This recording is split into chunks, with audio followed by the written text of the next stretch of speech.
If you're here, you're probably wanting to learn how to think like Sherlock Holmes. In the book Mastermind, written by Maria Kannikova, Maria says that there are two types of brains that we let control our thinking. There's the Watson brain, who is Holmes' sidekick, and there's the Holmes brain.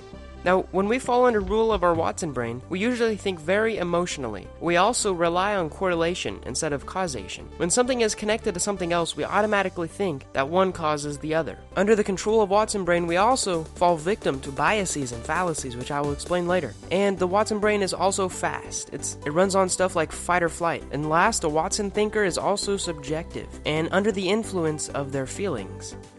Now, on the other hand, someone who thinks like Sherlock Holmes is very logical and precise. They find causation. They find out which thing caused the other thing instead of just standard correlation. They are also very deductive. But the reason there aren't very many Holmes brain thinkers is because it's more cognitively costly. It literally takes more energy to think like this. A thinker like Sherlock Holmes is also objective.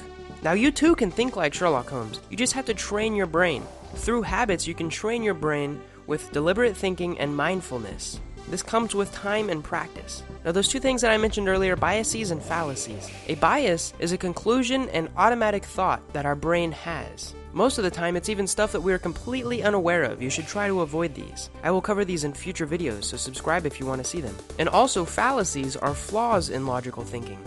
Stuff like, if something isn't A and something isn't B, then it must be something in between. That's called the middle ground fallacy. There are tons of fallacies, and I plan on covering them too. Do not fall victim to these flaws in logical thinking. Now let's move on to mindfulness. What is mindfulness? Mindfulness is keeping your attention focused on what you're doing right now. It also means focusing on your environment. Maria mentions that the mind's natural tendency is to wander. She says that it takes extra energy to not let your mind wander.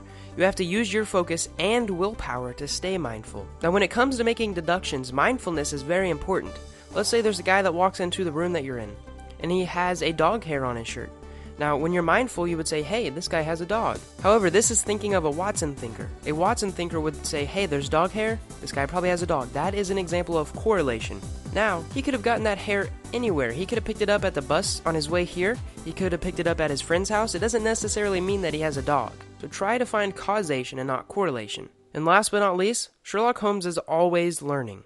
Even though there is a little passage in one of the books that says Holmes has no reason to know if the sun moves around the earth or the earth moves around the sun because it doesn't matter to him. It's not going to change the way he does business. This is one of Sherlock Holmes' little quirks. However, he is always stimulating his brain. He's always learning, and he plays the violin. He says that it's easier to stay mindful if you do something that's interesting. This is why he's always smoking tobacco and playing the violin, because he thinks it's interesting, and it stimulates his brain.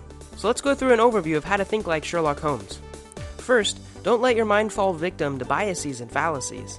Second, try to be as mindful as you can.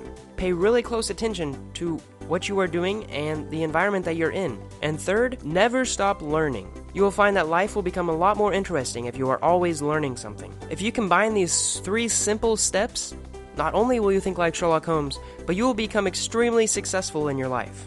I hope you enjoyed watching this video, and I hope you learned something. If you did, click the like button below. It lets me know that viewers are actually enjoying my videos. Also, I'll be putting out a lot more videos like this, so subscribe for more, and thanks for watching.